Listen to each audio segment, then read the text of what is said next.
Hi guys, thanks for visiting my channel today. What you're going to get today is a reading from my novel that I published in the summer of 2017, Reconciliation to Hell. I hope you like it. This is chapter 1.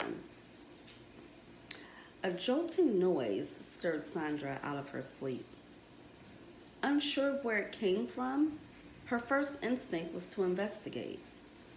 She tried to pull herself out of the bed and failed miserably. From the top of her head down through the tips of her toes, it hurt to move any part of her body. Even the simplest task of opening her eyes was excruciating. Each attempt was worse than the last. Damn, Sandra thought miserably. What did I get into last night? Had she pushed herself beyond her limits? She'd been hanging out like wet clothes with her party sister-in-law, Yvette, for the last few months, but at present she couldn't recollect anything from last night. What she did know was that her head was hurting something terrible, and she couldn't shake the feeling that something was very wrong. Still lying down, Sandra managed to lift her hands to her head and began to massage her temples, hoping a little clarity would find her. That's when she realized that she was naked. Naked? What the? An eerie realization came to her before she could finish the thought. The sheets beneath her body scratched her skin with each move. These aren't my sheets, Sandra thought incoherently. This was not her bed. Fear rose quickly within her. It hurt, but Sandra forced her eyes open to survey her surroundings. Darkness filled the room. Only a red stream of light seeped through the spaces between the blinds covering the rectangular window in front of her. 4 beige walls were on all sides of her. No colors or beautiful wall decors. Not only was she not at home, Sandra didn't know where she was. Survival mode kicked in. I've got to get the hell out of here.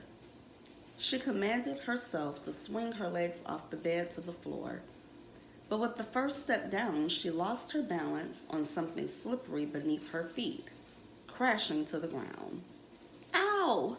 She cried out, the metal frame of the bed scraping the small of her back. Moments later, the pain in her back would be the least of her worries. On the floor was the cause of her fall. Nearly a dozen photos scattered all across the floor. Photos of her in very compromising positions with men other than her husband. Her and Todd, her and Devon, her and Cordell, her and a few other random guys whose names she hadn't even asked. Who took these? Sandra desperately wanted to know. More importantly, who the hell had been following her and why? Headache or not, Sandra had to get out of there quick, fast, and in a hurry. Her clothes were sprawled crazily around the room. Black silk blouse squished between the pillows on the couch. One red leather 3-inch heel in the kitchenette. The other in the bathroom. Black skinny jeans peeking from underneath the bed. Pure insanity. Still, Sandra managed to get dressed within the next beat of her panting heart.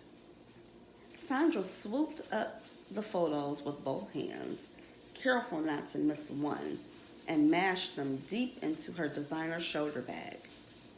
She wished that she could push them into non-existence, but there was no such luck. Then she opened the door of the room. A motel? She couldn't even remember the last time she had stayed in such a place. But more than anything, she couldn't remember how she'd gotten there.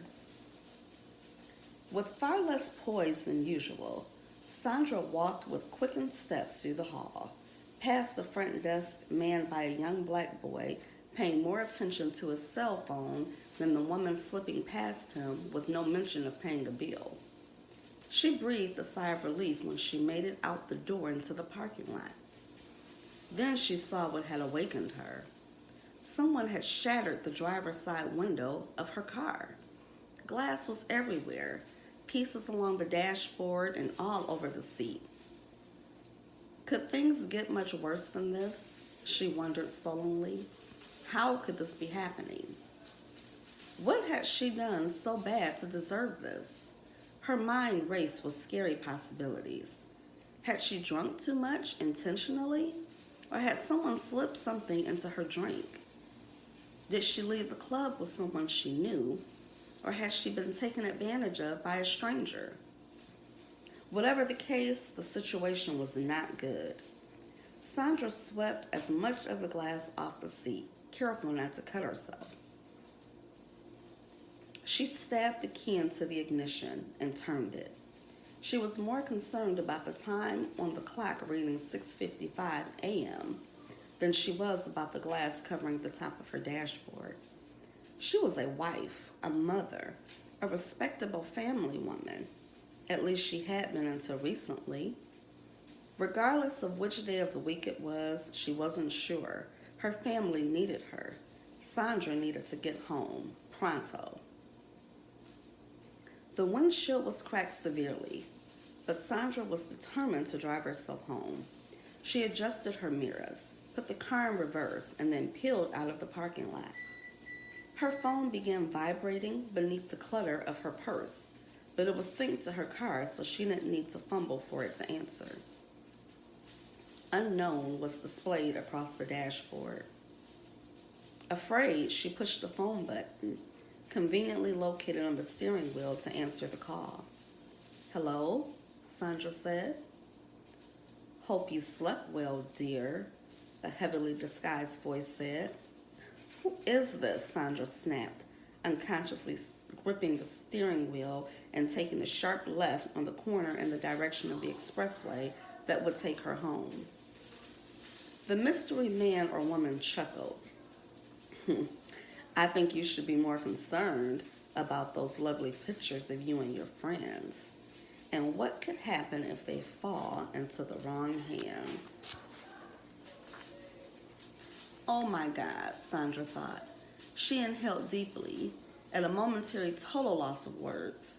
"What do you want?" she finally said, dreading the answer before the question was fully out of her mouth. She was the wife of an assistant district attorney, a front-runner in the race for county prosecutor, and a member of a wealthy and well-known family. Whoever this was on the other end of the phone could demand just about anything from her, and she'd have to do it in order not to bring total embarrassment and shame to herself and her family. "That's a good question, Mrs. Lester Anderson. I know you're on your way home to play the role of a dutiful wife and mother. Keep your phone close. I'll be in touch." Click. Sandra could hardly see straight. She was so dazed by the life-threatening phone call. When she finally noticed where she was, her exit was 2 miles behind her. She couldn't get on the other side fast enough. Fighting back the tears blurred her eyes as she wondered how in God's name she'd become a threat to the life, the marriage she realized that she didn't want to be without. Hopefully, she wasn't realizing it too late.